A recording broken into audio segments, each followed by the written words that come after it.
Hi friends, welcome to Bhanu training tech channel. நம்ம இந்த வீடியோவில் ரீப்ளேஸ் அண்ட் சப்ஸ்டிடியூட் ஃபங்க்ஷன் பற்றி பார்க்க போகிறோம். வாங்க வீடியோக்குள்ளே போகலாம். ரீப்ளேஸ் அண்ட் சப்ஸ்டிடியூட் ஃபங்க்ஷன் ஒரு டெக்ஸ்ட்டுக்கு பதிலாக இன்னொரு டெக்ஸ்ட்டை சேஞ்ச் பண்ணுறது தான். ஸோ ரெண்டுமே ஒரே மாதிரியான ஃபங்க்ஷன், பட் அதனுடைய ஃபார்மேட் மட்டும்தான் இதில் டிஃபர் ஆகும். ஸோ ரீப்ளேஸோடைய ஃபார்மேட் பார்த்தீங்கன்னா equal to replace bracket open பண்ணிவிட்டு old text comma starting number of character new text ப்ராக்கெட்டை க்ளோஸ் பண்ணிக்கணும். இதே இது சப்ஸ்டிடியூடைய ஃபார்மேட் பார்த்தீங்க அப்படின்னா equal to substitute bracket open பண்ணிவிட்டு text comma old text comma new text comma instance number. இதில் இன்ஸ்டன்ஸ் நம்பர் அப்படின்றது ஆப்ஷனல் தான், அது வேணும்னா நம்ம கொடுத்துக்கலாம். ஓகே, வாங்க இதுக்கு ஒரு எக்ஸாம்பிள் நம்ம பார்க்கலாம். எக்ஸாம்பிளுக்கு நான் பட்ஜெட் 2022 அப்படின்னு ஒரு டெக்ஸ்ட் டைப் பண்ணுறேன். இப்போ அந்த 2022 எடுத்துகிட்டு எனக்கு 2023 அப்படின்னு ரீப்ளேஸ் ஆகணும். ஸோ அதை எப்படி பண்ணுறது அப்படின்றது பார்க்கலாம்.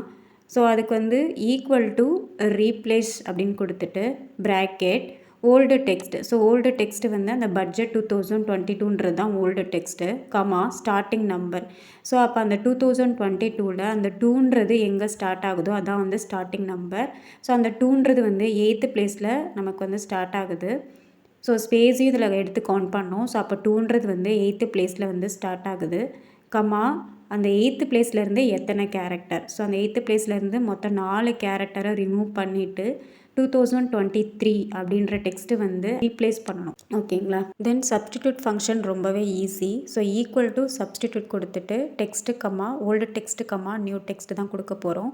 ஸோ டெக்ஸ்ட்டுக்கு நீங்கள் பட்ஜெட் 2022ன்றதை செலக்ட் பண்ணிக்க போகிறோம் கமா ஓல்டு டெக்ஸ்ட்டு. ஸோ 2022ன்றது old text, new text 2023. So கொடுத்துட்டு ப்ராக்கெட்டை க்ளோஸ் பண்ணிவிட்டு என்டர் பண்ணிட்டீங்க அப்படின்னா 2022க்கு பதிலாக 2023 அப்படின்றது சேஞ்சஸ் ஆகிடும். ஓகேங்களா? ஸோ ரெண்டுக்குமே ஃபார்மேட்டிங் மட்டும்தான் சேஞ்சஸ் ஆகுது, மற்றபடி மீனிங் ஒரே மாதிரி தான் இருக்கும்.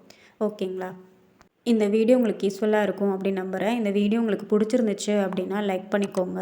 அப்படியே என்னுடைய சேனலை சப்ஸ்கிரைப் பண்ணிக்கோங்க. நெக்ஸ்ட் ஒரு யூஸ்ஃபுல்லான வீடியோவில் பார்க்கலாம். தேங்க்யூ ஃபார் வாட்சிங்.